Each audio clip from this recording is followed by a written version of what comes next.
ॐ ह्रीं क्लीं हुं मातंगाय फट् स्वाहा। ॐ ह्रीं क्लीं हुं मातंगाय फट् स्वाहा। ॐ ह्रीं क्लीं हुं मातंगाय फट् स्वाहा। ॐ ह्रीं श्रीं ॐ क्लीं सौं। ॐ नमः भगवते श्रीराजमातङ्गेश्वरी सर्वजनमनोहारिणी सर्वमुखरञ्जिनी। क्लीं ह्रीं श्रीं सर्वा ॐ राजभशङ्करी सर्वस्त्री पुरुषभशङ्करी सर्वदुष्टमृगभशङ्करी ভূত চতুর্দশীর রাত্রি একটা পুরনো ভাঙা বাড়ির মধ্যে বসে কালো কাপড় পরা দুটি অবয়ব দুলে দুলে মন্ত্র পাঠ করছে। তাদের মুখ ভীষণ কঠোর, চোখ মুদ্রিত। এমন সময় এক বৃহৎ ছায়া এসে পড়ল তাদের মুখের সামনে। সেই ছায়ার মাথাটা যেখানে পড়ল সেখানে ভূমিতে তীব্র আন্দোলন শুরু হলো। ভূমি ভেদ করে উপরে উঠতে শুরু করলো একটা বিশাল কালো রঙের গুঁড়ি। ক্রমশ মুহূর্তের মধ্যেই সেই কালো গুঁড়ি হাত পায়ের মতো চারপাশ দিয়ে ডালপালা মেলতে শুরু করল। শাখাগুলিতে দেখতে দেখতেই পাতা সৃষ্টি হলো। দূর থেকে হাজার হাজার টিয়া পাখি ডেকে উঠল এই গভীর রাতের অন্ধকারে। দিনের আলোয় যে ডাক মনোরম সৌন্দর্য বয়ে আনে, রাতের অন্ধকারে সেই আওয়াজই বয়ে আনলো এক অশৈল আবহাওয়ার ছোঁয়া। সেই আওয়াজ শুনে বুকের ভেতর যেন কেঁপে ওঠে অমঙ্গল আশঙ্কায়। এবার সেই দুজন চোখ খুলে তাকালো সামনের দিকে। দুই ভৈরবী, তাদের মাথায় জটা জুট, হাতে গলায় ঝুলছে হাড়ের তৈরি মালা। দুজন ভৈরবী এবার একে অপরের হাতে তালি মারতেই হাওয়ায় ভেসে সেখানে উপস্থিত হলো একটা 16 বছরের কিশোরের দেহ। ভৈরবীদের চোখের ইশারায় সেটা ধপ শব্দ করে উপুড় হয়ে পড়ল গাছের নিচে একটা চৌকো কাঠের কোনো জিনিসের ওপর। ছেলেটি জেগে রয়েছে, কিন্তু তার চোখ দুটি রক্ত লাল, যেন অদৃশ্য কারোর হাতের সুতোর টানে সে ফেলছে তার প্রতিটা পদক্ষেপ। তার মুখের ভাব ঘোর লাগা, দৃষ্টি শূন্যে, যেন এই জগতের কোনো কিছুর ওপর তার কোনো মায়া নেই, বরং সে কোনো অসীম অনন্তের বাসিন্দা। ওই অবস্থায় ছেলেটার পেটের মাঝ বরাবর আড়াআড়িভাবে একজন ভৈরবী চালিয়ে দিল একটি খাঁড়া। অন্যজনের হাতের ছোট খঞ্জর সোজা গিঁথে গেল ছেলেটির কণ্ঠনালীর মধ্যে। রক্তে ভিজে উঠল তার দেহের নিচে থাকা কাঠের সেই জিনিসটা। কিন্তু এর পরেও ছেলেটা একটা আর্তনাদ অবধি করল না। শুধু হাত পা বিষমভাবে খিঁচিয়ে উঠতে লাগলো তার। একটু একটু করে কাটা পাঁঠার মতো বেশ কয়েকবার ছটকে উঠল পুরো দেহটা। তারপর একবার ঝাঁকি খেয়ে স্থির হয়ে গেল সেই শরীর। চোখের মণি দুটো একভাবে চেয়ে রইল উপরের দিকে। কেউ বন্ধ করে দিল না সেটা, বরং তার প্রায় সাথে সাথেই সেই দুই ভৈরবীর পিছনে বাতাসে ভেসে প্রকট হয়ে উঠতে লাগলো একটা রক্ত লাল দেহ। যেন ছেলেটির রক্ত দিয়ে ধীরে ধীরে গড়ে উঠছে অপর এক অবয়ব। মুহূর্তের মধ্যে সেই পোড়ো বাড়ির প্রতিটা কোণা ভরে উঠল একটা ভয়ঙ্কর হাসির শব্দে।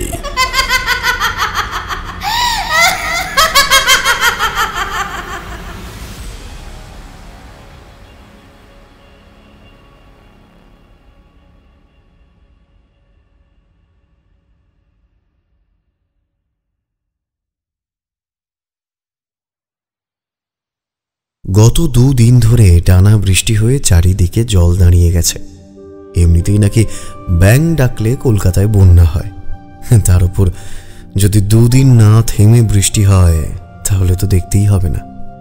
চারিদিক জলে ভেসে মনে হচ্ছে যেন সমুদ্রের মাঝে কয়েকটা ছোট ছোট দ্বীপের ওপরে কিছু কিছু মানুষ ঘুরে বেড়াচ্ছে। জল নামতে যে অনেক সময় লাগবে তা বলে দিতে হবে না। কাজেই অফিস যাওয়ার কোনো বালাই নেই। সারাদিন মুখ গোমড়া করে রয়েছে আকাশটা, যেন যে কোনো মুহূর্তে আবার ঝরে পড়তে পারে বৃষ্টি। জানলা দিয়ে বাইরে দেখা যাচ্ছে পুরসভার কিছু লাল নীল ছোট ছোট নৌকো লোকের বাড়িতে আনাজ পৌঁছে দিচ্ছে। মন খারাপ করে বসে রয়েছে, সময় যেন কাটে না। ঘড়ির হাতগুলো যেন ব্যথা হয়ে আরো ধীরে ধীরে চলছে। দুপুরে কিছু একটা ভাতে ভাত খেয়ে আর কোনো কাজ না থাকায় একটু টেনে ভাত ঘুম দিয়ে নিলাম। যখন উঠলাম তখন পড়ন্ত রোদের আঁচ মেঘের পেছন থেকে দেখা যাচ্ছে কোথাও কোথাও।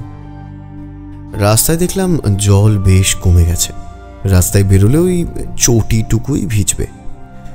মনে হলো এই রকম অবস্থায় একটু গল্পের নেশা না করলেই নয়। তাই তাড়াতাড়ি একটা ফতুয়া পরে নিয়ে বেরোতে যাচ্ছি, দেখি আবার ইলশে গুলি শুরু হয়েছে। কোনো পরোয়া নেই, পুরনো হাওয়াই চুটি গলিয়ে ছাতা মাথায় বেরিয়ে পড়লাম। আজ আর পাসিং শো কিনতে হবে না, মাঝে মাঝেই যাওয়া হয় বলে 2-1 প্যাকেট কেনাই থাকে। রাস্তার ইতস্তত জমা জলগুলো কোনো রকমে টপকে হেঁটে চলেছে। এদিক ওদিক ছোটরা মহা আনন্দে কাগজের নৌকো বানিয়ে খরস্রোতা নর্দমায় নামিয়ে দিচ্ছে। ওটাতেই তাদের কি উল্লাস। কিছু দূর যেতেই দেখা হলো কিশোরীর সাথে।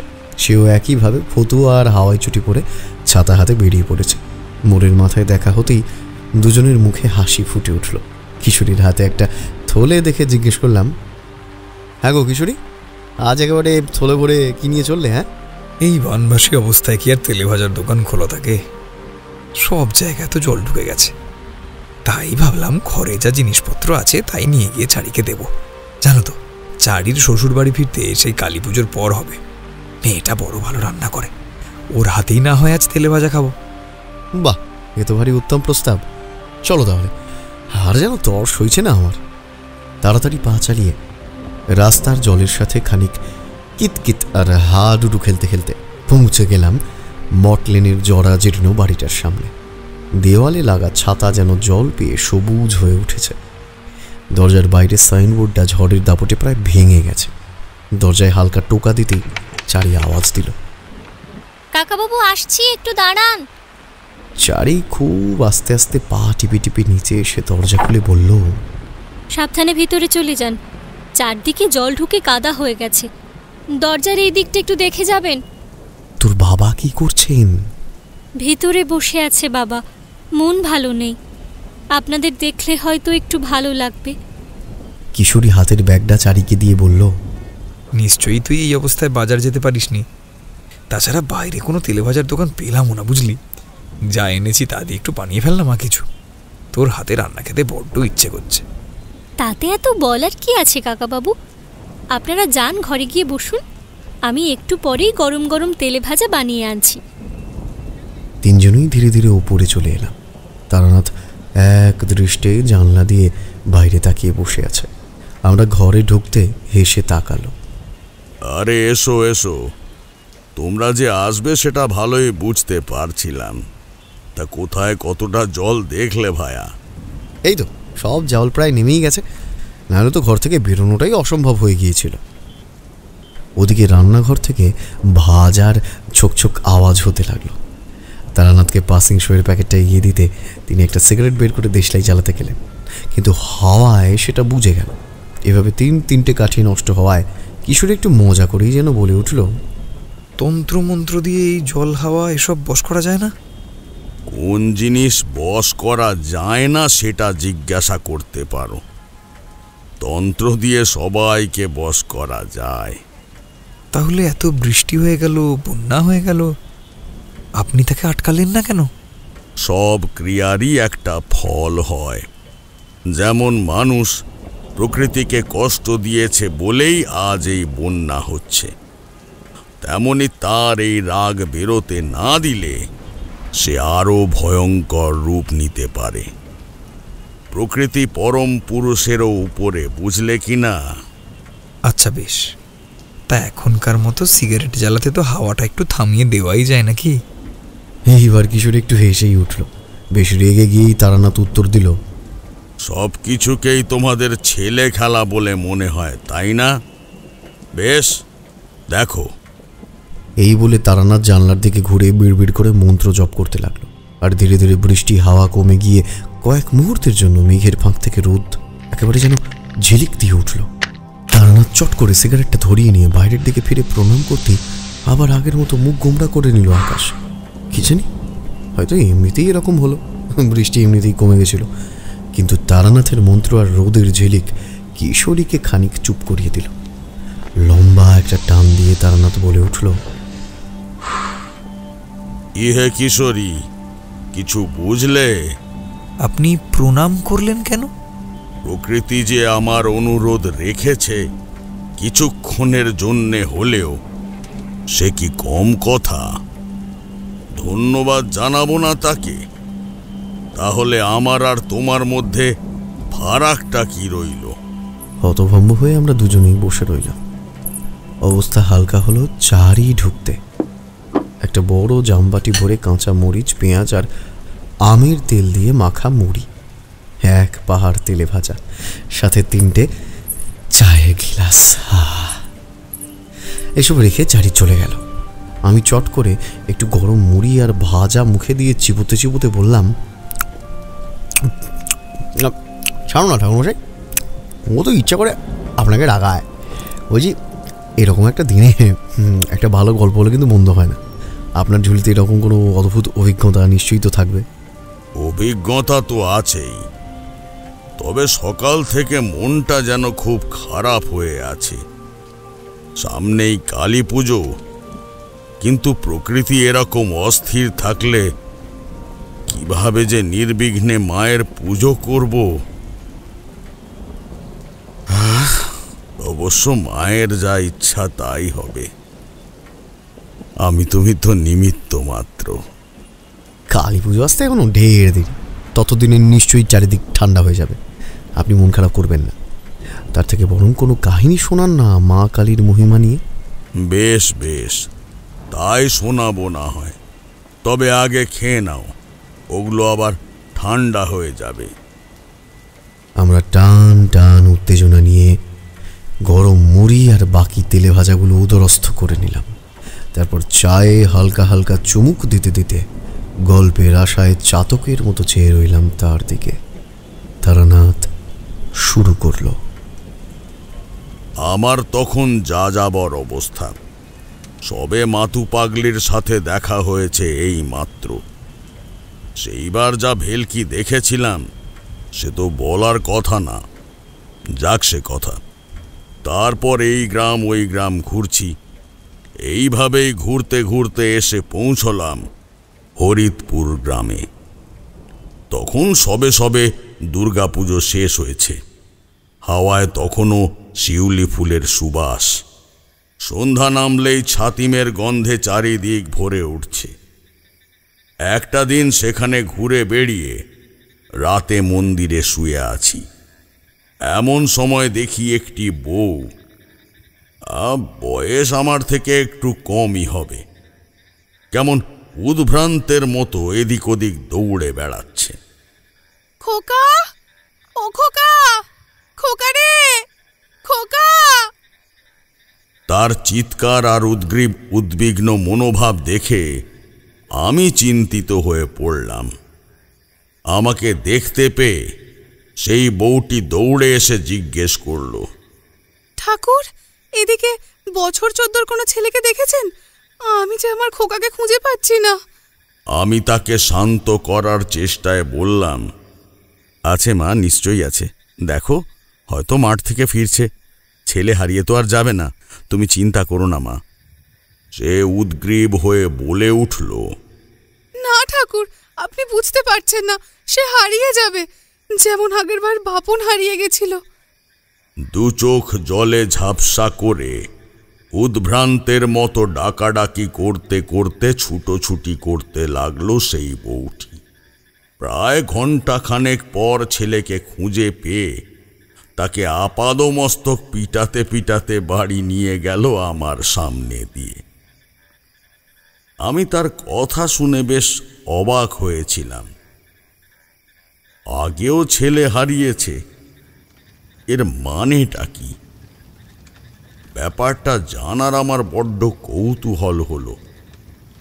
সেই রাতে গ্রামের বুড়ো বটের তলায় ধুনি জ্বালিয়ে আগুনের তাপে ঘুমিয়ে পড়লাম।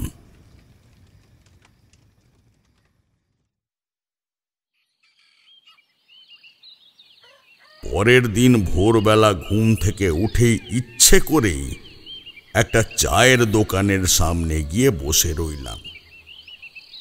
ধীরে ধীরে গ্রামের বুড়োরা সেখানে জটলা পাকিয়ে চা খেতে আরম্ভ করল। সুযোগ বুঝে তাদের গল্পের মাঝে ঢুকে গেলাম আমিও। কাল কি বিপদটাই না হয়ে যেত! ভর সন্ধ্যাবেলায় পল্টুর মা দেখি ছেলে খুঁজে বেড়াচ্ছে। আগেরবার বাপন, এবার কি তাহলে পল্টুর পালা? আচ্ছা, যদি কিছু মনে না করেন, ব্যাপারটা কি বলতে পারেন? কাল ওই মহিলাও আমায় এই কথাই বলছিলেন কাঁদতে কাঁদতে। আপনাকে তো এই গ্রামে আগে দেখিনি। আগে আমি তারানাথ চাটুর্যে, বামুনের ছেলে। এখন সাধন ভজনের মধ্যেই আছি। বলতে পারেন ভবঘুরে পথিক মানুষ। প্রণাম ঠাকুর মশাই। এই মাধব, এই ঠাকুরকে একটু চা দে। আমি চা খেতে খেতে প্রশ্ন করলাম, এই ছেলে হারানোর বিষয়টা কি বলুন তো? আসলে কি যে বলি ঠাকুর মশাই, ব্যাপারটা খুবই অদ্ভুত। এই কালী পুজোর সময় প্রত্যেক বছর 15 থেকে 19 বছর বয়সী একটা করে ছেলে হারিয়ে যায়, আর কোনোদিন তার কোনো হদিশই পাওয়া যায় না। অদ্ভুত তো, একেবারে নিরুদ্দেশ। হ্যাঁ ঠাকুর মশাই, তাহলে আর বলছি কি? তা কতদিন ধরে হচ্ছে এরকম? দিন নয় ঠাকুর, বছর। গত 10 বছর ধরে হচ্ছে। বলেন কি? এই গ্রামের একটু বাইরের দিকে একটা পরিত্যক্ত রাজবাড়ি আছে। বহু বছর আগে অবশ্য সেখানে ঘর বসত ছিল। ওই রাজবাড়িটি অনেক কালের পরিত্যক্ত। শরিক হয়তো কিছু আছে, কিন্তু সবাই বিদেশে থাকে। কারোর কোনো দেখা আমরা কোনোদিন পাইনি, কেউ আসেও না। লক্ষ্মী পুজোর পরদিন থেকেই ওই দিক থেকে মধ্যরাত হলেই কাঁসর, ঘণ্টা, উলুধ্বনি শোনা যায়। চারিদিক ধুনো কর্পূরের গন্ধে ভরে যায়, যেন মহা সমারোহে পুজো হচ্ছে। শাঁখের আওয়াজ তো এমন তীব্র যে গোটা গ্রাম কেঁপে উঠতে থাকে। কিন্তু যতবার দিনের বেলা আমরা সেই রাজবাড়িতে গিয়েছি, কোথাও কিছু দেখতে পাইনি। সেই সময় যদি কোনো 15-19 বছরের ছেলে সন্ধ্যার পর বাড়ির বাইরে থাকে, তো সে হঠাৎ যেন কোনো ঘোরের মধ্যে চলে যায়, যেন ঘরের কাউকেই আর চিনতে পারে না। শুধু ঘুমায় আর আনমনা হয়ে বাইরে বেরিয়ে যেতে চেষ্টা করে। হাজার চেষ্টা করেও তাকে আর বাঁচানো যায় না ঠাকুর মশাই। ঠিক কালী পুজোর রাতে সে নিরুদ্দেশ হয়ে যায়, আর তাকে খুঁজে পাওয়া যায় না। এ তো ভারী অদ্ভুত ব্যাপার। পুজোর আওয়াজ হয় মধ্যরাত থেকে, কিন্তু ছেলে সন্ধ্যায় বাইরে থাকলেই ঘুরে চলে যায়। এ আবার কেমন কথা? আচ্ছা, একবার সেই রাজবাড়িটা দেখা যায়? অবশ্যই, দিনের বেলা যেতে তো কোনো বাধা নেই। চলুন, আমরা সবাই যাচ্ছি আপনার সাথে। কি জানি কাল পল্টুটা দেরি করে ঘরে ফিরল, এবার না ওর পালা হয়। এই বলে দীর্ঘ নিঃশ্বাস ফেলে সবাই তাড়াতাড়ি চা শেষ করে ভাঁড় রেখে দিল। একজন মাধবের টাকা মিটিয়ে দিয়ে পথ দেখিয়ে নিয়ে চলল। গ্রাম থেকে প্রায় মিনিট 15 দূরে দেখা যাচ্ছিল একটা পুরনো 3 মহলা রাজবাড়ি। চারিদিকে অনেক কাল মানুষের আনাগোনা না থাকায় আগাছা জন্মেছে, কিন্তু তাও এককালে এই প্রাসাদ মানুষজনে গম গম করত। আজ যেন তার চিহ্ন মাত্র নেই। অনেকটা এ যেন মানুষের বার্ধক্যের মতো। কৈশোর যৌবনে যে মানুষ পরিজন বেষ্টিত হয়ে থাকে, বার্ধক্য এলেই সে নিঃসঙ্গ একাকী পড়ে থাকে এই একটা কোণায়। মোটা মোটা থাম দেওয়া বারান্দা দিয়ে আমরা ভেতরে ঢুকলাম। আমার কিন্তু কিছু অলৌকিক অনুভূতি হলো না কই। সেরকম কিছু থাকলে তো আমি বেশ বুঝতে পারতাম। যাই হোক, কৌতূহলের বশে আমরা এগিয়ে চললাম ভিতরের দিকে। পুরনো দালান থেকে বৈঠকখানার দিকে চলল দুজনে। পুরনো আসবাবপত্র এখনো রয়েছে, একটু রং নষ্ট হয়েছে বটে, ধুলো আর মাকড়সার জালে জড়িয়ে আছে, কিন্তু দেখে চোখ জুড়িয়ে যাবার মতো কারুকার্য করা। চোখে পড়ল দেওয়ালে কিছু বড় বড় ছবি। আচ্ছা, এগুলো কাদের ছবি? এনারা সবাই এই রাজপরিবারের পূর্বপুরুষ। বেশ বেশ। আচ্ছা, সব ছবি পুরুষদের, কিন্তু এই প্রথম ছবিটা এক মহিলার, আর দেখেও বেশ মহিয়সী ব্যক্তিত্বময়ী বলেই মনে হচ্ছে। হ্যাঁ, উনি নাকি ছিলেন রাজমাতা। আসলে উনি নাকি গ্রাম স্থাপন করেছিলেন, এমনকি অন্য জায়গা থেকে নানা কারণে বিতাড়িত লোকজনকে তিনি এখানে আশ্রয় পর্যন্ত দিতেন। তিনি বলতেন এতে তারা পাপের পথে না গিয়ে সৎ উপায়ে নিজের দিন কাটতে পারবে, তাতে পৃথিবীর পাপের ভারটাই কমবে। সে ধরুন প্রায় 50 বছর আগেকার ঘটনা। বাহ, ভারী চমৎকার চিন্তাসূত্র তার। ধীরে ধীরে সিঁড়ি বেয়ে ওপরে চলে এলো সবাই। কোথাও কোনো পুজো হবার মতো ব্যবস্থা বা অবস্থা চোখে পড়ছিল না। অদ্ভুত ব্যাপার।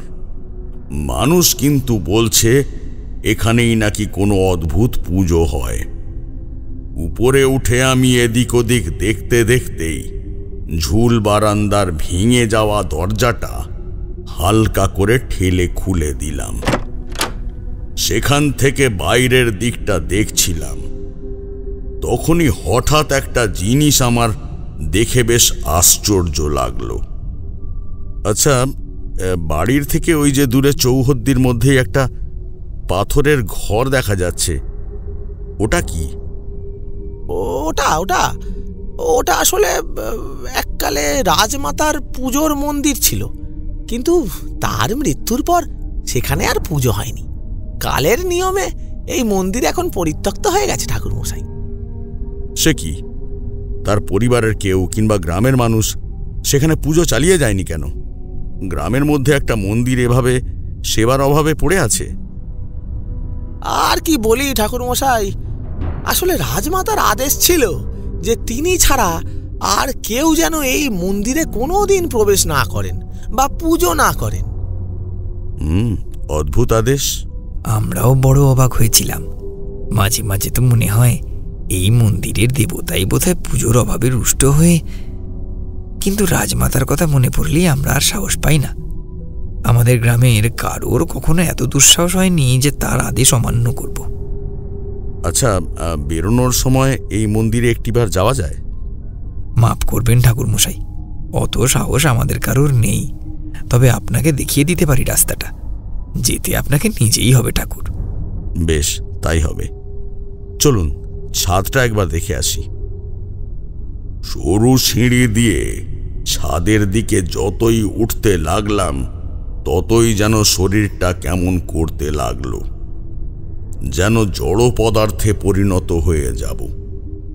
পা যেন আর চলতে চাইছে না, শ্বাস নিতে কষ্ট হচ্ছে।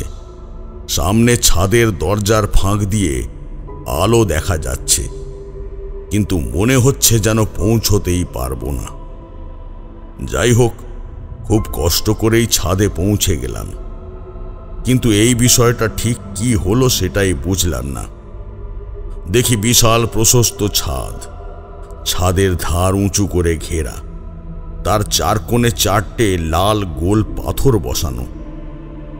হঠাৎই ঘুরতে ঘুরতে বাড়ির ঈশান কোণের দিকে একটা প্রকাণ্ড বট গাছ চোখে পড়ল। আমার কেন জানি না মনে হলো, কিন্তু কিছু একটা তো অদ্ভুত আছে।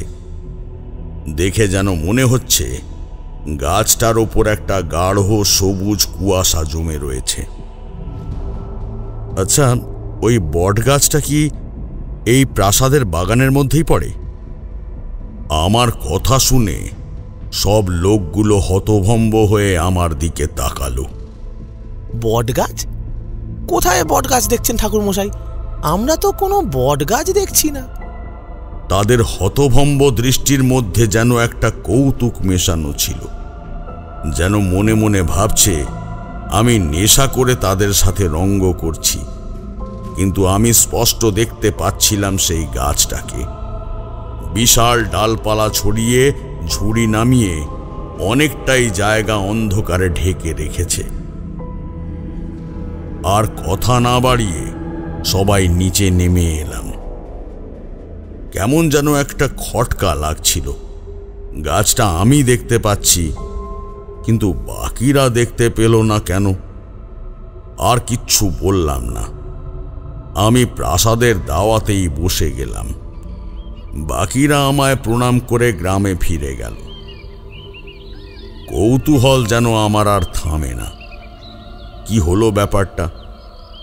দুপুর রোদ মাথায় চাপতে দালানের একটা জায়গা একটু পরিষ্কার করে নিয়ে সেখানেই শুয়ে পড়লাম। এমনিতেই ছাদে ওঠার পর থেকে সেই যে জড়তা আমাকে চেপে বসেছিল, সেটা যেন আমার এখনো কাটেনি। দু চোখ ভারী হয়ে আসছে। শোয়ার প্রায় সাথে সাথেই গভীর ঘুমে ঢুলে পড়লাম।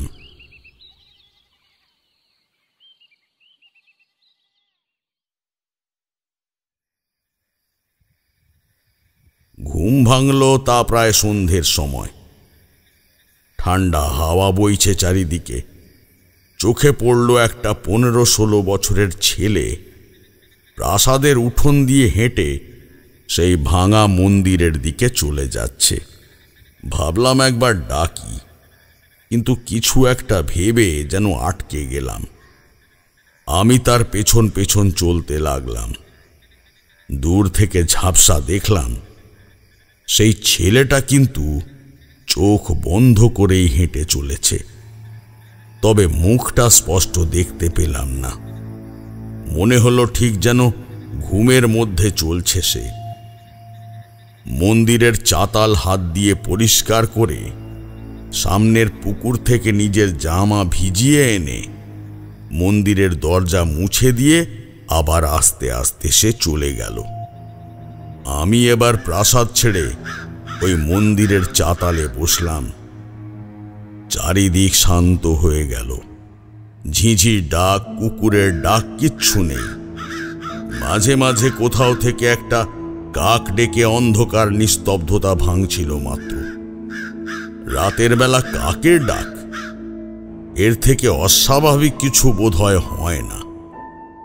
চাঁদ ধীরে ধীরে মাথার ওপর উঠে চারিদিক স্নিগ্ধ আলোয় ভরিয়ে দিল।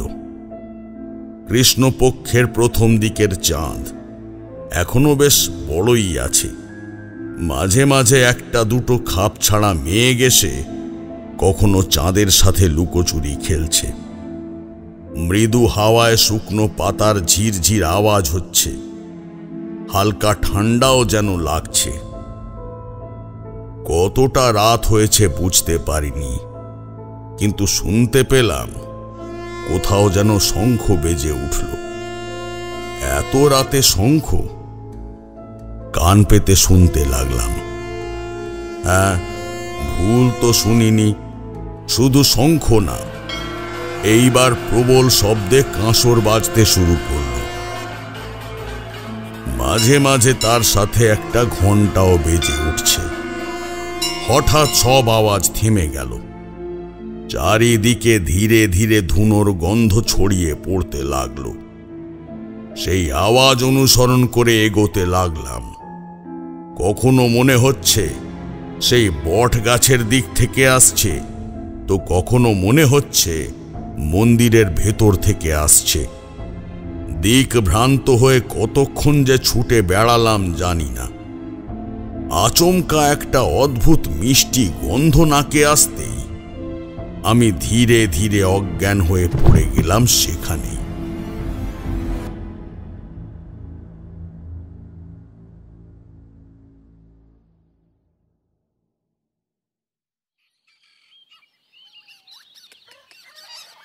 জ্ঞান ফিরল সকালে। চারিদিকে প্রায় 10-12খানা টিয়া পাখি আমার শরীরের ওপর বসে গলা ফাটিয়ে চেঁচিয়ে যাচ্ছে।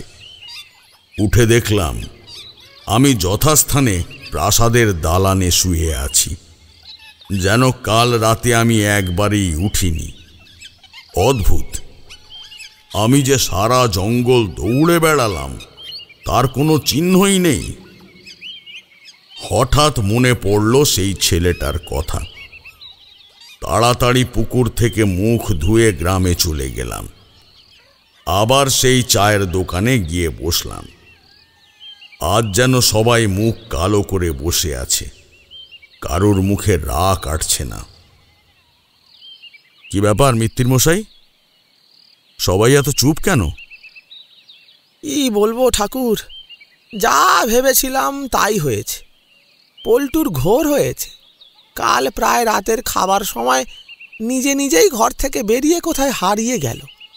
ঘণ্টাখানেক বাদে কালি ঝুলি মেখে ভিজে গায়ে বাড়ি ফিরে এসেছে সে। এবার পল্টুর পালা ঠাকুর। আগের বছর ওর দাদাটা গেছিল। পল্টুর মাকে আর সামলানো যাচ্ছে না। আচ্ছা, এখন পল্টুর কি অবস্থা? তার তো কিছু মনেই নেই ঠাকুর মশাই। সকালবেলা উঠে ভালো ছেলের মতো মায়ের কাজ করে দিয়ে বাজার করতে গেছে। একবার যাওয়া যায় ওদের বাড়ি? বেশ তো, চলুন না, চলুন চলুন। আপনি বামুন মানুষ, আপনাকে দেখে পল্টুর বাড়িতে একটু বল পাবে হয়তো। তবে তার আগে একটি চা খাবেন তো ঠাকুর মশাই? না না, আজ আর চা খাবো না। পল্টুর মায়ের সাথে কথা বলাটা বেশ দরকার আমার। লোকগুলো চাটুকু শেষ করে নিয়ে আমায় পথ দেখিয়ে নিয়ে চলল পল্টুর বাড়ি। পল্টুর মা রান্নাঘরের সামনে খোলা দাওয়ায় হাতে একটা কুমড়োর ফালি নিয়ে বসে আছে। সামনে খোলা বঁটি, কিন্তু সেদিকে তার ধ্যান নেই। আনমনা হয়ে সে কি যেন ভাবছে, আর তার গাল বেয়ে নেমে আসছে জল। মিত্তির মশাই আস্তে করে তাকে ডাক দিলেন। ও পল্টুর মা, পল্টুর মা, একবার বাইরে আসবে মা লক্ষ্মী। এক ঠাকুর মশাই তোমার সঙ্গে দেখা করতে এসেছেন গো। হাঁক ডাক শুনে হয়তো তার সম্বিত ফিরল। মাথায় ঘোমটাখানা ভালো করে টেনে নিয়ে আঁচলের একটা খোঁটা দাঁতে ধরে বেরিয়ে এলো। প্রণাম ঠাকুর, বলুন। আচ্ছা মা, তুমি সেদিন সন্ধ্যায় ছেলে খুঁজছিলে না? এইটুকু কথাতেই সে এবারে কেঁদে ফেলল। হ্যাঁ ঠাকুর। সে এখন বাড়ি আছে? না ঠাকুর মশাই, বাজার ঘরে নামিয়ে দিয়ে সে তো মাঠে খেলতে গেছে। শুনলাম তোমার বড় ছেলের ঘটনাও। আচ্ছা, পল্টু যখন কাল রাতে বেরিয়ে গেছিল তখন তুমি দেখতে পাওনি? না ঠাকুর মশাই, আমি তখন সবে রান্নাঘরে রাতের তরকারি চড়িয়েছিলাম। কাল বড্ড কুয়াশাও পড়েছিল। পল্টু কখন পিছনের দিক থেকে পালিয়েছে আমি দেখতেও পাইনি। আচ্ছা, তা পল্টু ফিরে ঠিক কি করলো বলতে পারবে মা? সে আমি যখন তন্ন তন্ন করে তাকে খুঁজছি, দেখি সে নিজেই ফিরে এলো। কেমন যেন ঘোরের মধ্যে ঘরে ঢুকে এলো ছেলেটা। তারপর জামা ছেড়ে স্নান করার জায়গায় দাঁড়িয়ে মাথায় অনেকটা জল ঢাললো। ওই ভিজে অবস্থাতেই দেখলাম ঠাকুরের আসন থেকে সিঁদুর কৌটো বের করে সারা মুখে মেখে মাটিতে বসে পড়লো আমার বেটা। বসে কিসব মন্তর টন্তর বিড়বিড় করতে লাগলো। সেসব তো আমি কিছু বুঝি না ঠাকুর মশাই। তুমি ওকে ডাক দাওনি? অনেক দেখেছি ঠাকুর মশাই, যেন শুনতেই পাচ্ছে না। শেষে ভয় পেয়ে হাত ধরে টানতে সে এমন চোখ লাল করে আমার দিকে তাকালো, আমি ভয়ে সরে এলাম। আচ্ছা বেশ, আজ রাতে যদি তোমার ছেলের পেছনে পেছনে আমি আসি, আমায় ঘরে ঢুকতে দেবে? আমার দেখা দরকার ও ঠিক কি কি করছে, কি মন্ত্র পড়ছে। এতক্ষণ চেপে রাখা কান্না আর থামাতে না পেরে আঁচলের শেষটা দিয়ে মুখ চেপে ধরে এবার পল্টুর মা বেশ জোরেই ফুঁপিয়ে ফুঁপিয়ে কেঁদে উঠল।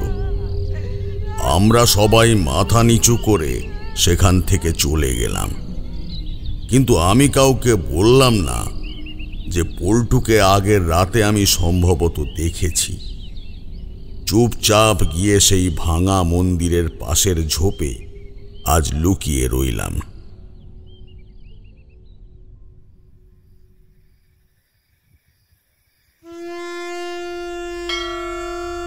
রাত বাড়তেই আবার আগের দিনের মতো শঙ্খের আওয়াজ শুরু হলো, তার সাথে কাঁসর ঘণ্টার তীব্র শঙ্খ। কিন্তু আজ যেন সেই আওয়াজ অন্যরকম। এ কোনো সাধারণ শঙ্খ নয়, এ হলো নাদ শঙ্খিনী। এ তো অতি সিদ্ধ কোনো তান্ত্রিক বা ভৈরবী ছাড়া কেউ বাজায় না। সাধারণ তান্ত্রিকরাও এই শঙ্খিনী বাজাতে ভয় পায়। চারিদিকে ধুনোর গন্ধে ছেয়ে যেতে লাগলো। আজ আর আওয়াজের পেছনে দৌড়ালাম না, আজ পল্টুকে লক্ষ্য করতে হবে। ভাবতে ভাবতেই শুকনো পাতার মধ্যে খসখস আওয়াজ হতে লাগলো। পল্টু আসছে। আগের দিনের মতোই তার দু চোখ বন্ধ। আজ সে মন্দিরে উঠল না, সোজা চলে গেল বট গাছটার দিকে।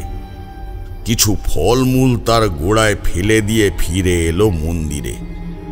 দরজা খুলে আজ মন্দির বেদি পরিষ্কার করে সিঁদুর দিয়ে কি একটা আঁকল।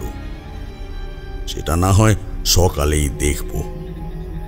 এরপর আরো দু একটা টুকটাক কাজ করে পল্টু ধীরে ধীরে বাড়ির দিকে চলল। আমিও খানিক দূরত্ব রেখে চললাম। আমার কথা মতো আজকে পল্টুর মা বাইরে বের হলো না। পল্টু ঘরে ঢুকে উঠোনে দাঁড়িয়েই মাথায় এক বালতি জল ঢেলে ভেজা গায়ে ঘরে ঢুকল। তারপর সিঁদুরের কৌটো থেকে এক মুঠো সিঁদুর নিয়ে সারা গায়ে মেখে মাটিতে বসে পড়ল। বিড় বিড় করে মন্ত্র পড়তে লাগল। কিন্তু আশ্চর্যের ব্যাপার, আওয়াজটা কোনো 15 বছরের ছেলের নয়, যেন কোনো শক্তিশালী ভৈরবীর গলা। স্পষ্ট গলায় কোনো ভৈরবী তার মধ্যে ভর করে মা মাতঙ্গিনীর বীজ মন্ত্র জপ করে চলেছে। এ মন্ত্র তো সাধারণ কোনো তান্ত্রিকের জানার কথা নয়।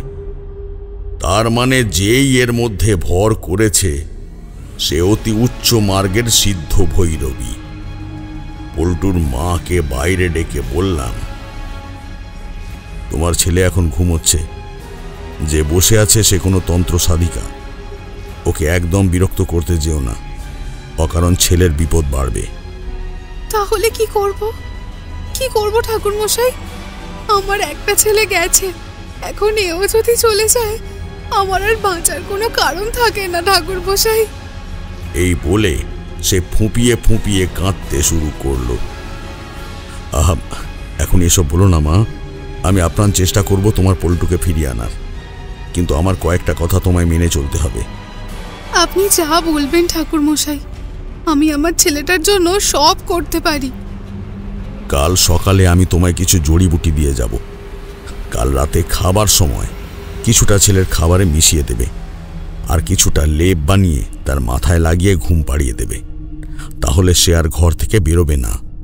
কিন্তু ভেবো না যে তাতে বিপদ শেষ, ঠিক আছে? সেসব আমি দেখে নেব না হয়। তবে হ্যাঁ, ছেলে কিন্তু ঘুমের মধ্যে অনেক কথা বলবে। কি বলছে সব মনে রাখবে। আমি পরের দিন সকালে এসে তোমার কাছ থেকে জেনে নেব। বেশ ঠাকুর মশাই, তাই হবে। জল ভরা চোখ দুটোয় যেন কিছু আশার আলো দেখতে পেলাম।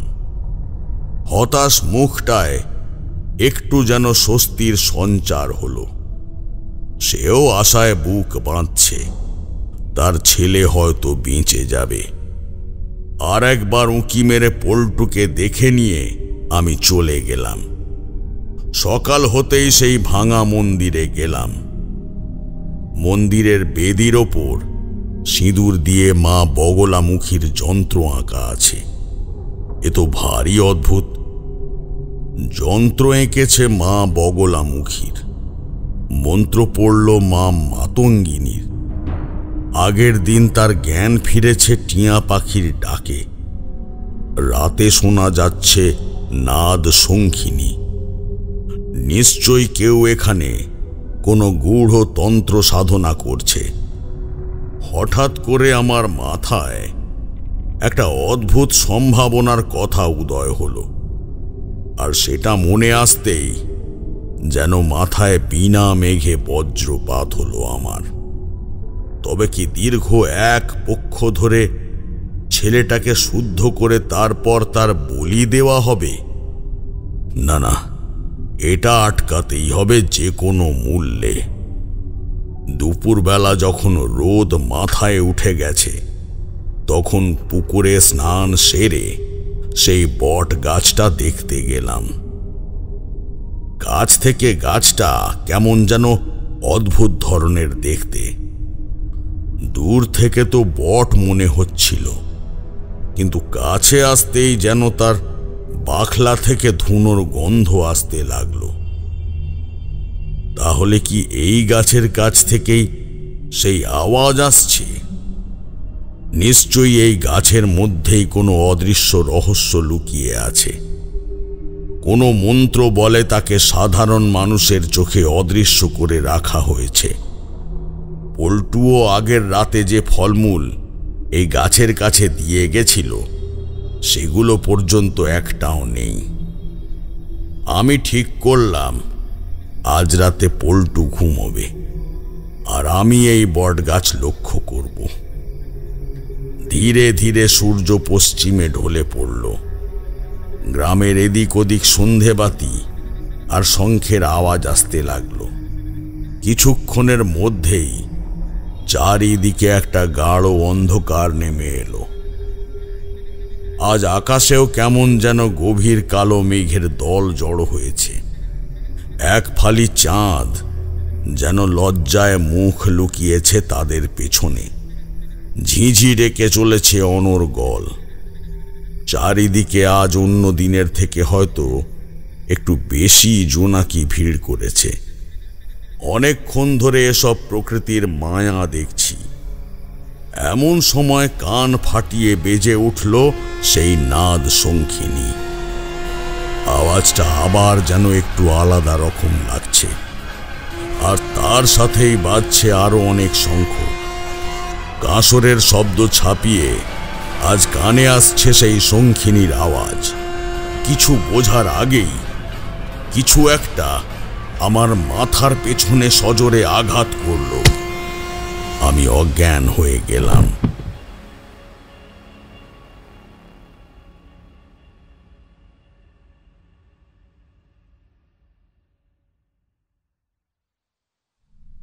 যখন জ্ঞান ফিরল, দেখি সেই প্রাসাদের কোনো এক ঘরে আমায় আটকে রাখা হয়েছে।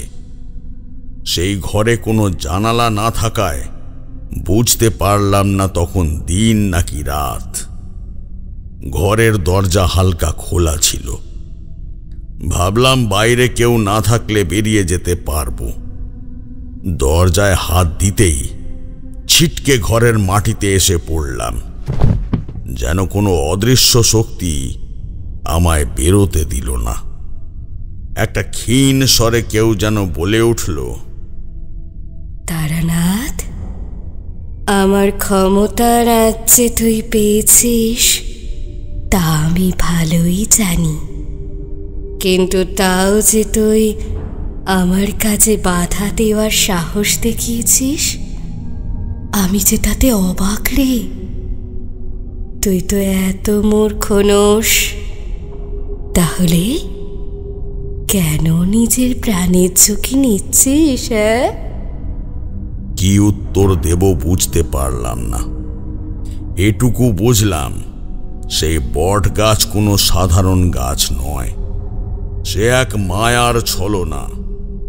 এই অদৃশ্য পুজোর সব রহস্য ওই গাছের মধ্যেই লুকিয়ে আছে।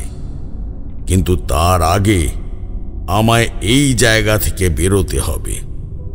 হতে পারে সে খুব সিদ্ধ ভৈরবী, কিন্তু শুভ শক্তির সামনে অশুভ কোনো দিন টিকতে পারে না।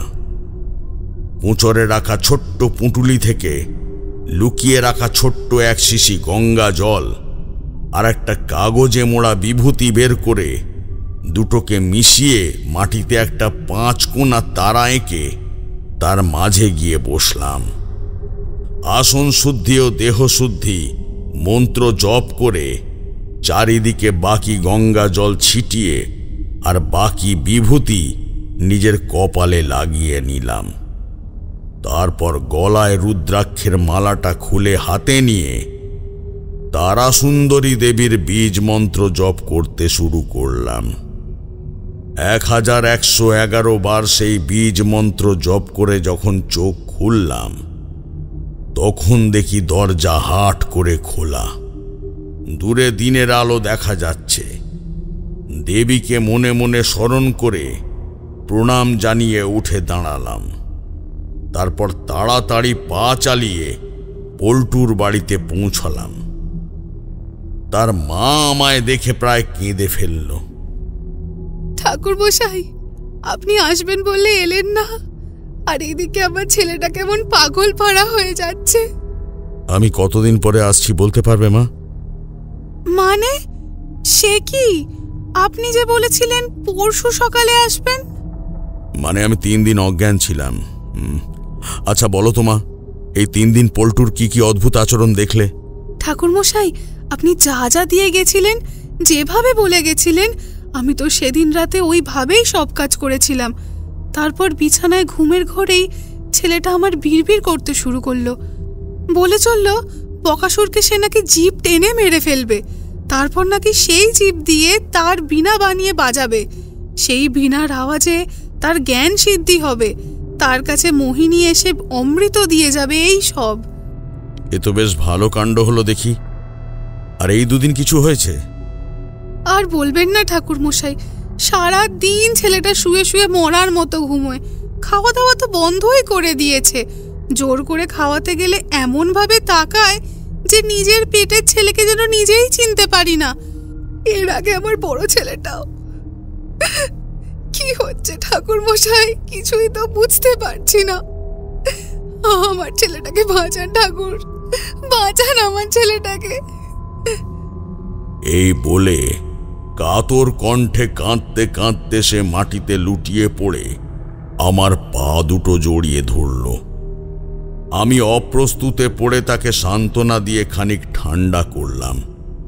কি করব সেটা আমিও বুঝতে পারছিলাম না। গল্পের মাঝে কিশোরী আর নিজের কৌতূহল আটকাতে না পেরে প্রশ্ন করেই ফেলল, আচ্ছা ঠাকুরমশাই, ওই পল্টু ছেলেটা মানে যে কথাবার্তা বলছিল, সেগুলো অদ্ভুত কেন লাগলো? সে তো ঘোরের মধ্যে মানুষ কত কিছুই বলে থাকে, সব কিছুর কি মানে থাকে নাকি? তা একদিকে খানিক ঠিকই বলেছ কিশোরী। মানুষ ঘোরের মধ্যে অনেক কথাই বলে, কিন্তু আমার বিদ্যে আর অভিজ্ঞতা মতে সেটা সাধারণভাবে যথাসময়ে উড়িয়ে দেওয়া যায় না। জ্বরের ঘোর আর ভরের ঘোর আলাদা। ভর হলে মানুষের যে সুস্থ মস্তিষ্ক আছে সেটা জাগ্রত হতে শুরু করে। তখন সে নানা রকমের অলৌকিক জিনিস উপলব্ধি করতে পারে, কিন্তু ভর করলে তো মনে রাখতে পারে না। এই ছেলেটার সেরকমই কিছু একটা হচ্ছিল। তার মানে সেই ভৈরবী তাকে ভর করেছিল? হ্যাঁ, ভর তো করেছিলই, কিন্তু আমার দেওয়া জড়িবুটিতে তার সক্রিয় মস্তিষ্ককে আমি জাগতে দিইনি। কাজেই যা বলার সে নিজের সুপ্ত মস্তিষ্কের জ্ঞান থেকেই বলেছে। তার মানে এরই মধ্যে আপনি নিশ্চয়ই রহস্য ভেদ করার জন্য কোনো সূত্র খুঁজে পেয়েছিলেন? অবশ্যই। বেশ কয়েকটা সূত্র ইতিমধ্যে আমার হাতে চলে এসেছিল। যেমন এই 3টে খুব বড় বিষয় ছিল আমার রহস্য ভেদের জন্য। প্রথম, পল্টু সেদিন রাতে ঘরে বসে মা মাতঙ্গিনীর বীজ মন্ত্র জপ করছিল।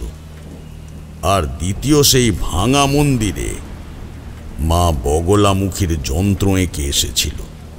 এবং তৃতীয় সূত্র, প্রথমবার অজ্ঞান হয়ে যাবার পর টিয়া পাখির ডাক আমার ঘুম ভাঙিয়েছিল। আচ্ছা, মাতঙ্গিনী, বগলামুখী এনারা কোন দেবী? এনাদের নাম তো বিশেষ শুনিনি। দেবী পার্বতীর 10টি রূপ আছে, যাদের দুর্গাপুজোর সময় পূজা করা হয়। তাদের সবার নামগুলো তোমাদের জানা আছে কি? হ্যাঁ, এটা আমি জানি। ওই তো পার্বতী, শৈলপুত্রী, ব্রহ্মচারিণী, চন্দ্রঘণ্টা, কুষ্যণ্ডা, স্কন্দমাতা, কাত্যায়নী, কালরাত্রি, মহাগৌরী আর সিদ্ধিদাত্রী। বাহ, বেশ সুন্দর বলেছ, ভালো লাগলো। তাহলে এবার এটাও জেনে রাখো, এই দেবী পার্বতীর তন্ত্রমতেও 10টি ঘোরা ভীমা ভীষণা রূপ আছে, যেগুলো সাধারণ মানুষ পুজো করে না। তারা তন্ত্রমতে পূজিতা। নানা রকম আচার দিয়ে তাদের তুষ্ট করলে সাধকের নানা রকম বিদ্যার সিদ্ধি লাভ হয়। এদেরকে বলে 10 মহাবিদ্যা। তাদের নামগুলো শুনেই নাও: কালী, তারা, ত্রিপুরা সুন্দরী, ভুবনেশ্বরী, ভৈরবী, ছিন্নমস্তা, ধূমাবতী, বগলামুখী, মাতঙ্গিনী আর কমলাত্মিকা। আচ্ছা, তার মানে সেই ভৈরবী 10 মহাবিদ্যার পুজো করছিলেন? হ্যাঁ, দেবী বগলামুখী হলেন কুবচনের বিনাশক। তিনি সকলের জিভের ওপর একক নিয়ন্ত্রণ লাভ করার সিদ্ধি দান করেন। তার বিদ্যা লাভ হলে তুমি চাইলে তোমার ইচ্ছে মতো কোনো কথা অন্য যে কাউকে দিয়ে বলাতে পারবে। বোঝাই যাচ্ছে এই ভৈরবীর বগলামুখী সিদ্ধিলাভ সম্পন্ন হয়ে গেছিল, কারণ পল্টু ভৈরবীর হয়ে মন্ত্র উচ্চারণ করছিল। ওরে বাবা, সে তো ভয়ঙ্কর সিদ্ধি। আর দেবী মাতঙ্গী? তিনি হলেন তন্ত্র সাধকদের জন্যে মা সরস্বতী সম। দর্শনে একটাই পার্থক্য, দেবী সরস্বতী শ্বেতবর্ণা আর দেবী মাতঙ্গী হরিতবর্ণা। আচ্ছা, তাহলে তিনি তো জ্ঞান দায়নি, ভয়ানক তো নন? এখানেই তো ভুল করে ফেললে বিভূতি। জ্ঞান সবার জন্যে সমান হলেও সে ভালো না খারাপ সে তো নির্ভর করে মানুষের ইচ্ছার উপর। একই জ্ঞান ব্যবহার করে কেউ লোকের মঙ্গল করে, আর কেউ ঘোর অমঙ্গল ডেকে আনে। ঠিক এমন সময়ে চারি ঘরে ঢুকলো। বাইরে তো আবার বৃষ্টি নামলো। আপনাদের গল্প তো এত সহজে শেষ হবে না, সেটা বেশ ভালোই বুঝছি। তাই আর একবার গরম গরম ফুলুরি, ঝাল বড়া আর চা দিয়ে গেলাম। ঠান্ডা যেন না হয়, তাহলে কিন্তু খুব দুঃখ পাবো। না মা চারি, তোমার হাতে বানানো তেলে ভাজা ফুলুরি কখনো ঠান্ডা হতে দিই? আমাদের কি এত সাহস আছে? বলতেই চারজনে একটু মন খুলে হেসে নিলাম। চারিও হাসি মুখে চলে গেল। তারানাথ হঠাৎ উঠে পড়ল। তোমরা খাও, আমি একটু বাইরে থেকে ঘুরে আসি। আবার বৃষ্টি নামলো, জল ঢুকবে কিনা একটু দেখে আসি বরং। কথাটা বলে ঠাকুরমশাই ঘর থেকে নেমে গেলেন। আসলে কিছুই না, অনেকক্ষণ ধরে গল্প হচ্ছে। তারানাথ খুব ভালো করে জানে যে আমরা তার সামনে সিগারেট ধরাবো না, তাই একটু আড়ালে যাওয়া। আমরা একটা একটা ফুলুরি মুখে পুড়ে বারান্দায় গিয়ে দাঁড়ালাম। সেরকম বৃষ্টি এখন হচ্ছে না, জল আর রাস্তায় সেভাবে জমেও নেই। দুজনে দুটো 4 মিনিট ধরিয়ে হালকা হালকা টান দিতে লাগলাম।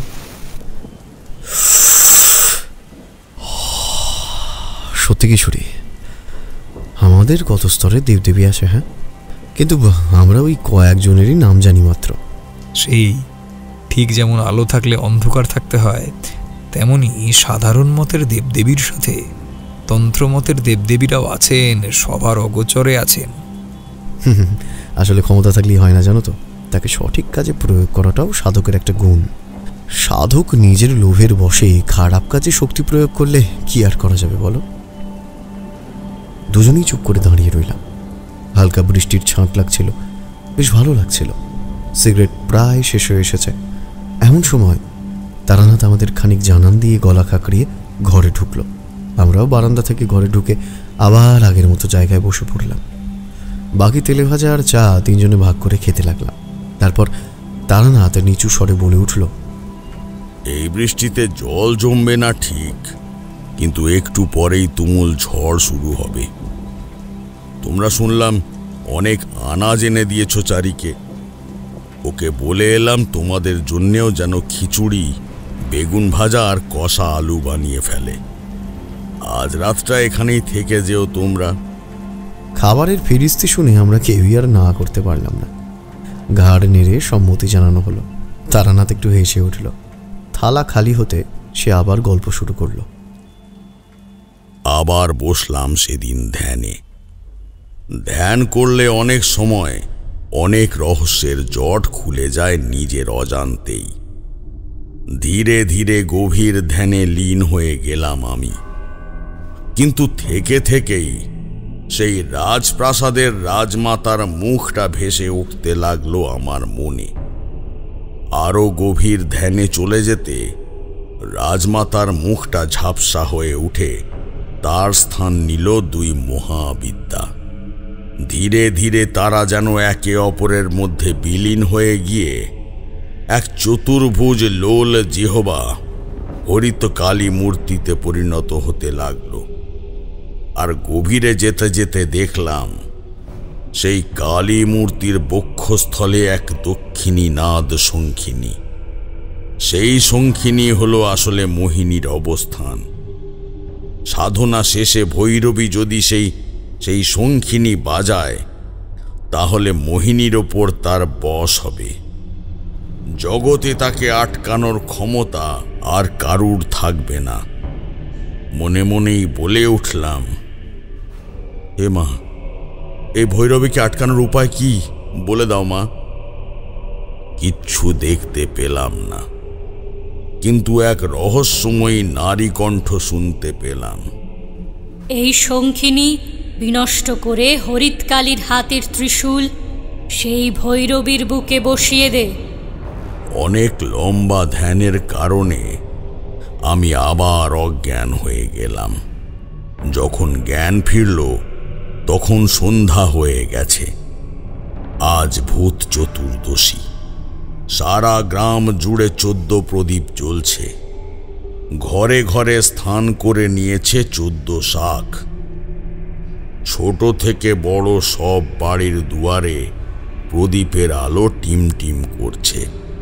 ভারী সুন্দর লাগছে দেখতে গ্রামখানা। গ্রামের মন্দিরের বাইরে বসে আছি, এমন সময় ঝিরিঝিরি বৃষ্টি আরম্ভ হয়ে গেল। বুঝলাম প্রদীপ বন্ধ করার ফিকির এটা। এ কোনো সাধারণ বৃষ্টি নয়। সাথেই উঠল দমকা হাওয়া আর শো শো শব্দ করে প্রবল ঝড়। চারিদিকে শুকনো পাতা ধুলো উড়তে লাগলো। বিনা মেঘে বজ্রপাত হতে লাগলো যেন। আমি সাথে সাথে মন্দিরের পুরোহিতকে অনুরোধ করলাম সব লোকজন নিয়ে যেন মন্দিরে পূজা চালিয়ে যাওয়া হয়। এই দুর্যোগের মধ্যেই কোথা থেকে পল্টুর মা দৌড়াতে দৌড়াতে এসে উপস্থিত। সে উন্মাদিনীর মতো কাঁদতে কাঁদতে জানালো যে পল্টু ঘর থেকে পালিয়েছে। বুঝলাম আজই হয়তো তার শেষ সাধনা। আজ না আটকাতে পারলে আর কাউকেই বাঁচানো যাবে না। মনে মনে ইষ্ট স্মরণ করে মন্দিরের কিছু পুজো করা ফুল আর দেবীর ঘট থেকে খানিক জল নিয়ে বেরিয়ে পড়লাম। গন্তব্য সেই বট গাছ। আজ যেন সেখানে পৌঁছতে গা ছমছম করছিল আমার। অন্য দিনের মতো স্বাভাবিক প্রাকৃতিক শব্দগুলো নেই। ঘুটঘুটে অন্ধকারে প্রচণ্ড হাওয়ার বেগের সাথে লড়াই করে এগিয়ে চলেছি। ঠান্ডা বৃষ্টি ছুঁচের মতো সারা শরীরে বিঁধছে। সারা শরীর ভিজে গেছে, হাত পা ঠান্ডা, বরফ হয়ে গেছে। হঠাৎ দূরে আকাশের বুক চিরে একটা বিদ্যুতের রেখা সজোরে দাঁত বের করলো যেন। তার আলোয় দেখতে পেলাম আমি ঠিক দিকেই এগিয়ে চলেছি। সামনে আরেকটু গেলেই সেই মায়াবী বটগাছ। ধীরে ধীরে এগিয়ে চলেছি। গাছের কাছে পৌঁছাতে শুনতে পেলাম সেই শঙ্খ কাঁসর ঘণ্টার প্রচণ্ড আওয়াজ শুরু হয়ে গেছে। আজ তার সাথে অনেকগুলো গলার স্বর শোনা যাচ্ছিল। একসাথে গলা ফাটিয়ে মন্ত্র পড়ে যাচ্ছে তারা। আর কিছু না ভেবে সেই বট গাছের গুঁড়িতে হাত দিয়ে এক প্রচণ্ড আঘাত করতেই যেন সেটা সরে গেল, আর আমি হুমড়ি খেয়ে পড়ে গেলাম একটা গর্তের মধ্যে। ঢালু সেই গর্ত, অনেক লম্বাও। কতক্ষণ যে তার মধ্যেই গড়াতে থাকলাম তা বোঝার ক্ষমতা আমার ছিল না। শেষে যখন সেই সুড়ঙ্গ শেষ হলো, দেখলাম একটা ঠান্ডা পাথরের তৈরি কুঠুরি জাতীয় কিছু একটার মধ্যে দাঁড়িয়ে আছি। উপরে ওঠার কোনো উপায় নেই। মসৃণ পাথরের দেওয়ালে ধরার মতো কোনো জায়গা নেই। ভয়ে উত্তেজনায় হৃৎপিণ্ড এমন লাফাচ্ছিল যে আর কিছু শোনার মতো অবস্থায় ছিলাম না। তাই খানিক শান্ত হয়ে শরীরকে আবার নিজের বশে আনলাম। হাত পা একটু ঝেড়ে নিয়ে দেখে নিলাম যে সেই মন্দিরের জল আর ফুল আমার কাছে অক্ষত আছে কিনা। সব ঠিক আছে দেখে আশ্বস্ত হলাম। সব কিছু শান্ত হতে শুনতে পেলাম আমার বাঁ দিকের দেওয়ালের ওপর থেকেই যেন সেই পুজোর আওয়াজ আর ধুনোর গন্ধ আসছে। অন্ধকারে হাতড়াতে শুরু করলাম, যদি দেওয়াল সরিয়ে সেখানে পৌঁছনোর কোনো রাস্তা খুঁজে পাওয়া যায়। মনে পড়ল আমি তো মায়াবী গাছের কাণ্ডের মধ্যে দাঁড়িয়ে আছি। হাতের আঘাতে যেমন এই সুড়ঙ্গ পথ খুলে গেছিল, সেভাবেই হয়তো সঠিক জায়গায় একটা কিল পড়লে এই দেওয়ালও সরে যেতে পারে। উন্মাদের মতো সারা দেওয়াল জুড়ে মারতে লাগলাম, যদি দেওয়াল সরে যায়। কতক্ষণ যে এই কাজ করে গেলাম তার নেই ঠিক। প্রায় হাল ছেড়ে দেওয়ার মতো অবস্থায় প্রাণপণে শেষ একটা জায়গায় প্রহার করতেই যেন ধীরে ধীরে দেওয়ালটা মিলিয়ে গেল। সামনের দৃশ্য দেখে আমি নির্বাক হয়ে গেলাম। ভেতরে 3টে আসন, তাতে 3টে দেবী মূর্তি পাতা। ডান দিকে মা বগলামুখীর বিগ্রহ, বাঁ দিকে মা মাতঙ্গীর বিগ্রহ, মাঝের আসন শূন্য। 3 জন সাধিকা বসে আছে রক্ত বস্ত্র, রক্ত জবার মালা পরে। তাদের সামনে একটা করে নরকরটি। আশ্চর্য হয়ে দেখলাম মুখ্য সাধিকা আর কেউ নন, সেই প্রাসাদের রাজমাতা। বাকি 2 জন মাঝ বয়সী, বুঝিবা সহসাধিকা, রাজমাতার সহচরী। আরও একটু চমকে উঠলাম যখন দেখলাম রাজমাতা পল্টুর অবশ শরীরকে নিজের সাধনার আসন বানিয়ে বসে আছেন। আমি তার ধ্যান ভাঙানোর জন্য তার গায়ে ছিটিয়ে দিলাম সেই মন্দিরের কিছু জল। চকিতে চোখ খুললেন তিনি। রক্তবর্ণ চোখ দুটো যেন ভাঁটার মতো জ্বলছে। তারানাথ, তুই এখানে কি করে পৌঁছলি? তোর তো এখানে আসার কথা নয়। মায়ের ইচ্ছের আগে তোর ইচ্ছা অনিচ্ছা তো একেবারেই তুচ্ছ, সেটা ভুলে গেছিস নাকি? মায়ের ইচ্ছা?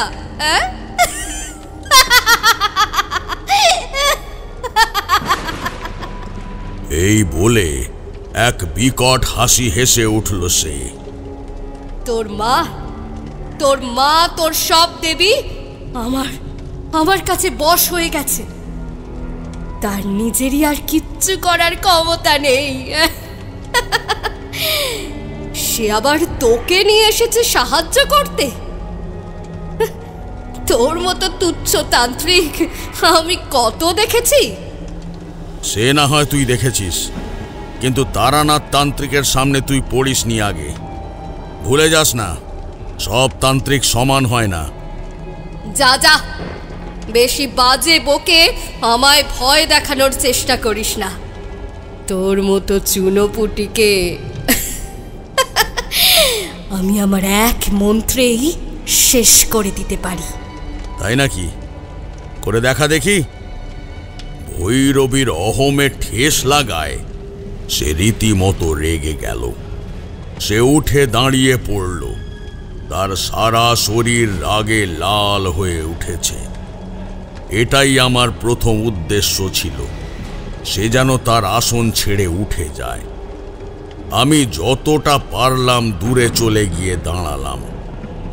ভৈরবী এক আঁচলা জল হাতে নিয়ে বিড়বিড় করে কি মন্ত্র পড়ল।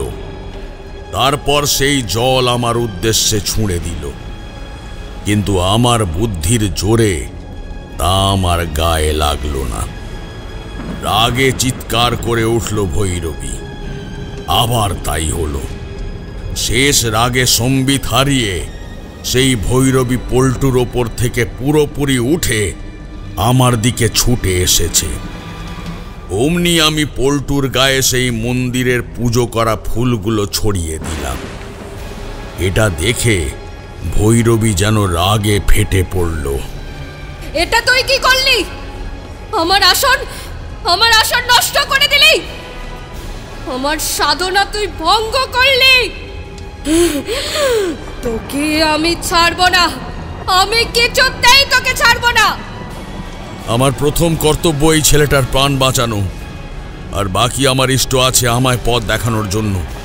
যতক্ষণ আমার গুরুর আশীর্বাদ আমার সাথে আছে, তুই আমায় কিছুই করতে পারবি না। আমার কথা শুনে কিছুক্ষণের জন্যে যেন সে স্তম্ভিত হয়ে গেল। পর মুহূর্তেই এক বুক কাঁপানো অট্টহাসিতে ফেটে পড়ল চারিদিক। মুহূর্তে ধুনোর গাঢ় সবুজ রঙের ধোঁয়ায় চারিদিক ঢেকে যেতে লাগলো। মন্ত্রমুগ্ধের মতো দেখতে লাগলাম আমার ধ্যানে দেখা সেই দৃশ্য যেন সত্যি হচ্ছে। দুই দেবীর বিগ্রহ কাঁপতে শুরু করেছে। ধীরে ধীরে সেই বিগ্রহ মাঝের আসনের দিকে এগিয়ে যেতে লাগলো। ভৈরবীর সহচরীরা জেগে উঠল তাদের ধ্যান থেকে। মা, ব্রহ্ম মুহূর্ত আসন্ন। প্রস্তুত হও। আজ আমাদের জীবনের সব থেকে উচ্চ সিদ্ধি লাভের সময় হয়ে এসেছে। হ্যাঁ, সব থেকে উচ্চ সিদ্ধি লাভের। নারায়ণ সব দৃষ্টি রক্ষাকর্তা আমার দাসের রূপে আজ বাধা পড়তে চলেছে না।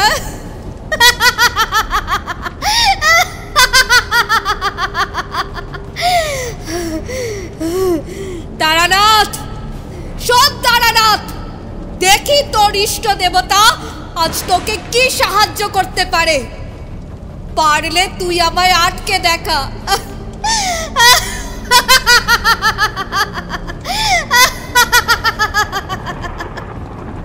তুই পারবি না ভৈরবী। নারায়ণ কারুর দাস নন। তোর এই ভ্রান্তি ত্যাগ কর, না হলে তোর মৃত্যু আসন্ন। কি?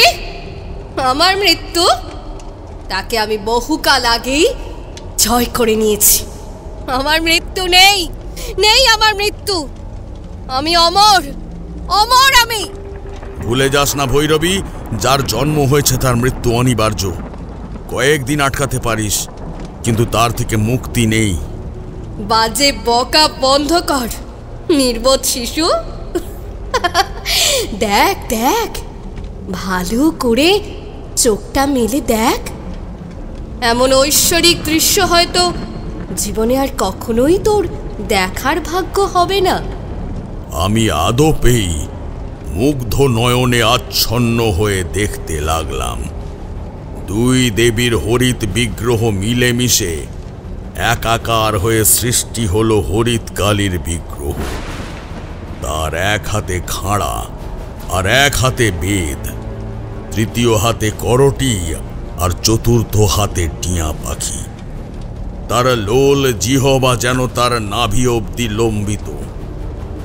তার মুক্ত কেশে গোটা ঘরের সব আলো যেন ফিকে হয়ে পড়ছে। ভৈরবী কিছুক্ষণ সেই দৃশ্য উপভোগ করেই দৌড়ে যেতে লাগলো তার দিকে। আমারও এতক্ষণে সম্বিত ফিরেছে। আমিও একই সঙ্গে দৌড় লাগালাম তার দিকে। ভৈরবীর আগে আমায় উদ্ধার করতে হবে সেই দক্ষিণী নাদ শঙ্খিনী। মোহিনীর এই অপার শক্তি এই কুচক্রী ভৈরবীর হাতে পড়লে সমগ্র মানব জাতি অন্ধকারে ডুবে যাবে। দেবীর আশীর্বাদে তাড়াহুড়ো করতে গিয়ে ভৈরবী হোঁচট খেল। আমি সফল হলাম। মায়ের রাঙা চরণে প্রণাম জানিয়ে এক প্রহারে বিগ্রহের নাভি ভেঙে সেখান থেকে বের করলাম সেই অলৌকিক শঙ্খিনী। এক মায়াবী নীল আলোয় শোভিত হয়ে উঠতে লাগলো চারিদিক। আলো বাড়ে কমে, যেন কোনো দৈবিক হৃদয়ের আলোক স্পন্দন। ধ্যানে যা আদেশ পেয়েছিলাম তাকে সম্পূর্ণ করতে এবার আমায় নষ্ট করতে হবে সেই শঙ্খিনী। মুক্তি দিতে হবে মোহিনী রূপে নারায়ণকে। দুহাতে শঙ্খিনী মাথার ওপর তুলে ধরতেই ভৈরবী যেন প্রায় কেঁদে ফেলল। না, করিস না, করিস না তারানাথ, এটা করিস না। ওটা ওটা আমায় দিয়ে দে, ওটা ওটা ওটা আমায় দিয়ে দে তারানাথ, ওটা আমায় দিয়ে দে। আমি আমি আমি তোকেও আমার শিষ্য বানিয়ে দেব। তুইও মোহিনী বিদ্যার অংশীদার হবি। ভেবে দেখ তো তোর কত ক্ষমতা হবে, কত ক্ষমতা হবে। ওটা করিস না, ওটা করিস না তারানাথ, ওটা ওটা ওটা আমায় দিয়ে দে, ওটা ওটা আমায় দিয়ে দে। আজ থেকে আর তোকে এদিক ওদিক ঘুরে বেড়াতে হবে না রে, তোকে আর এদিক ওদিক ঘুরে বেড়াতে হবে না। আমার থেকে ভালো গুরু তুই তো আর পাবি না, বল? হ্যাঁ, তুই তো আমার থেকে ভালো গুরু আর পাবি না। ওটা ওটা ওটা আমায় শুধু দিয়ে দে, দিয়ে দে। আমার আজন্ম সাধনার ফল রে ওটা। হ্যাঁ, দিয়ে দে তারানাথ, ওটা আমায় দিয়ে দে। আমি জানি ভৈরবী, তোমার মতো সিদ্ধ গুরু খুঁজে পেতে আমার হয়তো পুরো জীবন কেটে যাবে, কিন্তু তুমি আমার গুরু হতে পারো না। আমার গুরু কখনো আমায় বিপথে চালিত করবে না। তুমি মানুষের ক্ষতি করার জন্য সিদ্ধি লাভ করেছো, আর আমার পূর্বাশ্রমের সকল গুরু আমায় মানুষের মঙ্গল করার আদেশ দিয়েছেন। তোমার সিদ্ধি আছে, কিন্তু মন নেই, আর যেখানে হৃদয় নেই তা সম্পূর্ণ বিফল। না না না না, আমি বিফল নই। ওই শঙ্খিনী তুই আমায় দিয়ে দে, না হলে কিন্তু আমি তোকে শেষ করে দেব। আমি মনে মনে ইষ্ট নাম জপ করে বলে উঠলাম, হে জগৎ পিতা, তোমার এই অপার শক্তির উৎস আজ আমি এই পাপের পৃথিবী থেকে বিনষ্ট করছি। আমায় ক্ষমা করো পিতা, আমায় ক্ষমা করো। আমি সেই শঙ্খিনী নিয়ে সজোরে তাকে মাটিতে আছাড় মারলাম। সেই শঙ্খিনী টুকরো টুকরো হয়ে গেল। ভৈরবী পাগলের মতো তার অসংখ্য টুকরো যেন বুকে জড়িয়ে ধরতে চেষ্টা করতে লাগলো, কিন্তু সেই আলোক স্পন্দন ধীরে ধীরে মাটি থেকে উঠে হাওয়ায় ভাসতে শুরু করল। তারপর আমার মুখের সামনে কিছুক্ষণ ভেসে থেকে হঠাৎ যেন সজোরে আমার বুকের মধ্যে ঢুকে গেল।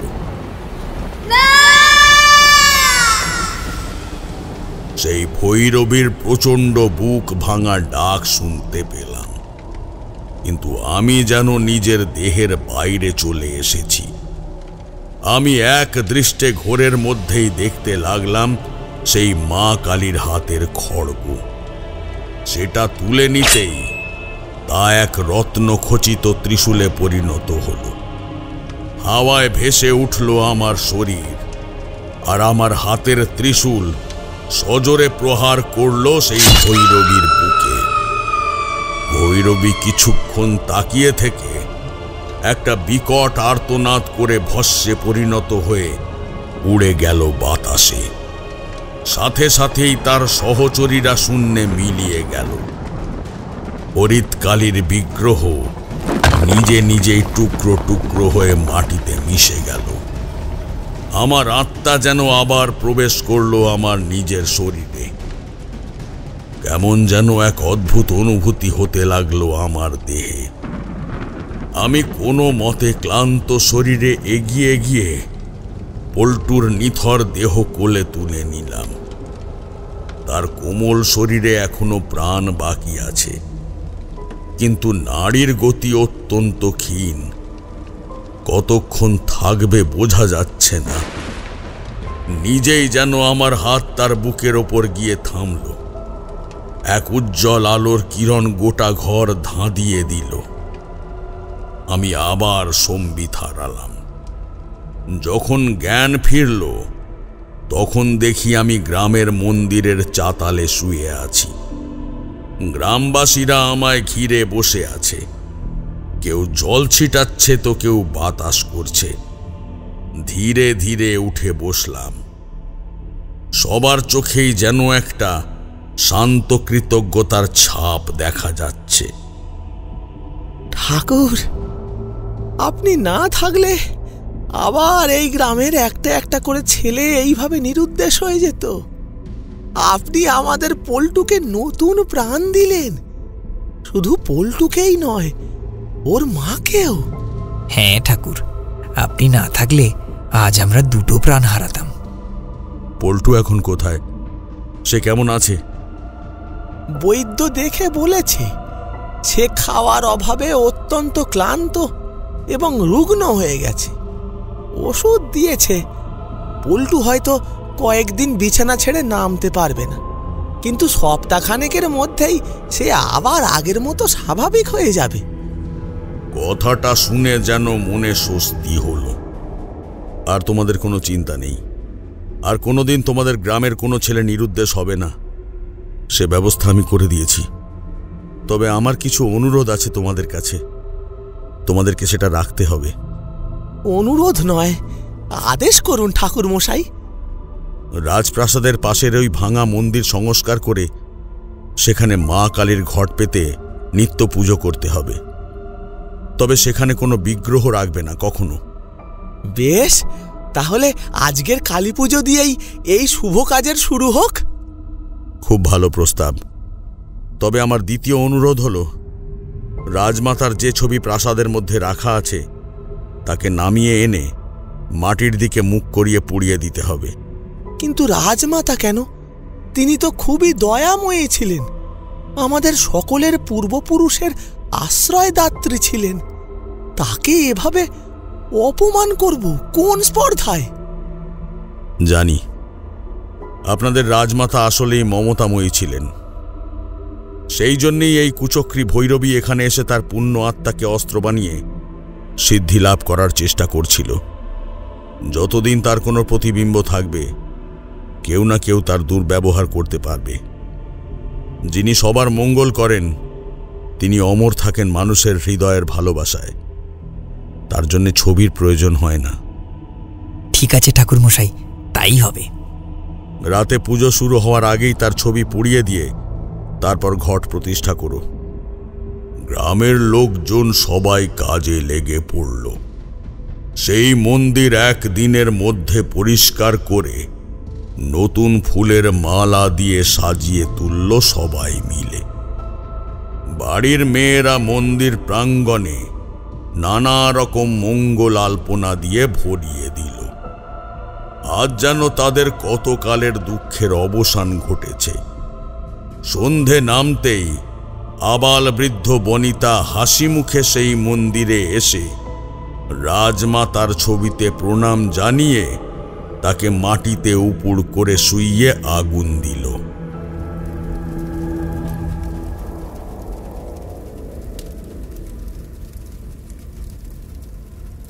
মুহূর্তে তা ছাই হয়ে হাওয়ায় উড়ে গেল। ঘট স্থাপন করে শুরু করা হলো পুজো।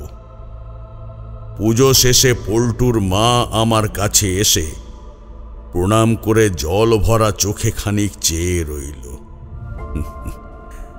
আজ আর শব্দের প্রয়োজন নেই তার।